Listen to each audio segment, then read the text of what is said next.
महानगरपालिकेच्या निवडणुकीच्या अनुषंगाने सगळ्यात जास्त बंडखोरीची चर्चा छत्रपती संभाजीनगरमध्ये बघायला मिळाली आणि निवडणुकीमधून माघार घेण्याची जी तारीख होती ती देखील उलटून गेलेली आहे आणि आता बंडखोरी करणाऱ्यांवर भारतीय जनता पार्टीकडून कारवाई करण्यात आल्याचं सांगितलं जातंय। याच अनुषंगाने बोलण्यासाठी माझ्यासोबत शहर जिल्हाध्यक्ष किशोर भाऊ शितोळे आहेत। किशोर भाऊ, काय नेमकी कारवाई करण्यात आलेली आहे? ज्यांनी भारतीय जनता पार्टी सोडून इतर पक्षातून उमेदवारी घेतली अशा काही पदाधिकाऱ्यांना आज आम्ही 22 जणांची ती यादी आहे, त्यातले काही 15-16 जण इतर पक्षातून उमेदवार म्हणून लढतायत, त्या सर्वांना आम्ही पक्षातून कायमचं निलंबित केलेलं आहे। तसं पत्र आम्ही काढलेलं आहे, त्यांच्यावर कडक कारवाई केलेली आहे। काय त्याच्यात कोण असे प्रमुख नाव घेता येतील असे कोण आहेत त्याच्यामध्ये?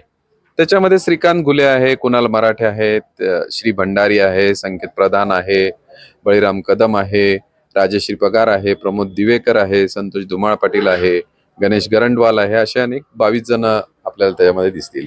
आता ही जे निलंबनाची कारवाई आहे किंवा हकालपट्टी ही किती दिवसाच्या कालावधी असेल? आता आपण एक जर बघितलं तर बऱ्याचदा असं होतं की कुठंतरी निवडणुकीमध्ये बंडखोरी केली म्हणून तात्पुरती कारवाई केली जाते, नंतर त्यांना लगेच पक्षात प्रवेश दिला जातो।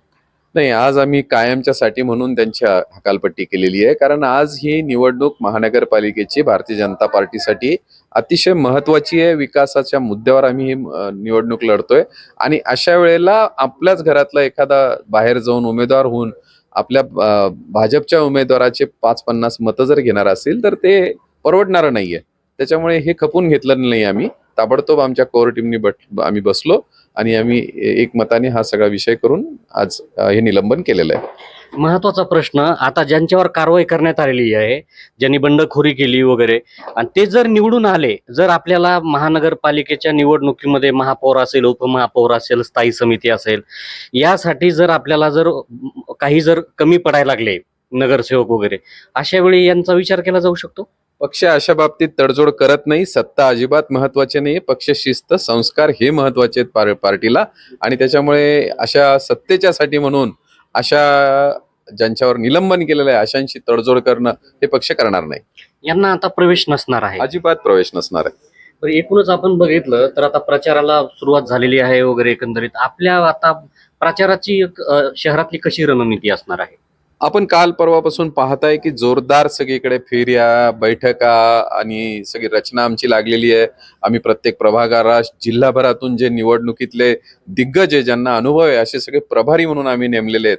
त्या प्रत्येकाला एक एक प्रभाग, त्याच्यासोबत 4 महिला मोर्चाचे, 4 युवा मोर्चाचे पदाधिकारी, प्रत्येक वार्डाला अशी रचना आम्ही त्यांना करून दिलेली आहे। त्या प्रभाऱ्याला त्या प्रभागातला प्रत्येक निर्णय घेण्याचा अधिकार त्याला दिलेला आहे आणि असे 5-5, 6-6 प्रभाग माननीय सावे साहेब, कॅबिनेट मंत्री माननीय खासदार कराड साहेब, माननीय आमदार केनेकर साहेब आणि मी जिल्हाध्यक्ष म्हणून आम्ही 5-5 प्रभागांचे पालक आहोत की आम्ही सगळं क्लोज मॉनिटरिंग या सगळ्या ठिकाणी करतोय।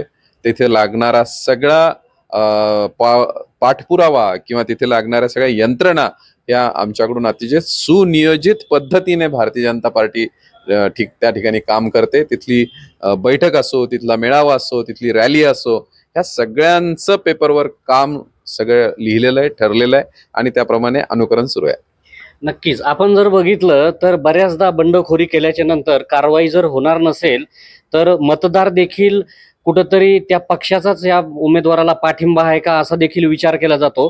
मात्र पक्षातून हकालपट्टीचीच कारवाई केल्यामुळं कुठंतरी आता त्यांची कोंडी होणार आहे असंच चित्र निर्माण होणार असल्याचं म्हणावं लागेल। त्यामुळं या निवडणुकीच्या अनुषंगाने या बंडखोरांच्या माध्यमातून जो काय वाद निर्माण झाला होता आणि हा वाद निर्माण झाल्यामुळं पक्षाची देखील कुठंतरी एक बदनामी झाली होती, या बदनामीला या निलंबनामुळं, हकालपट्टीमुळं काही फरक पडेल का हे देखील निवडणुकीच्या एकूण प्रचाराच्या दरम्यान किंवा निकाला दरम्यान बघता येणार आहे।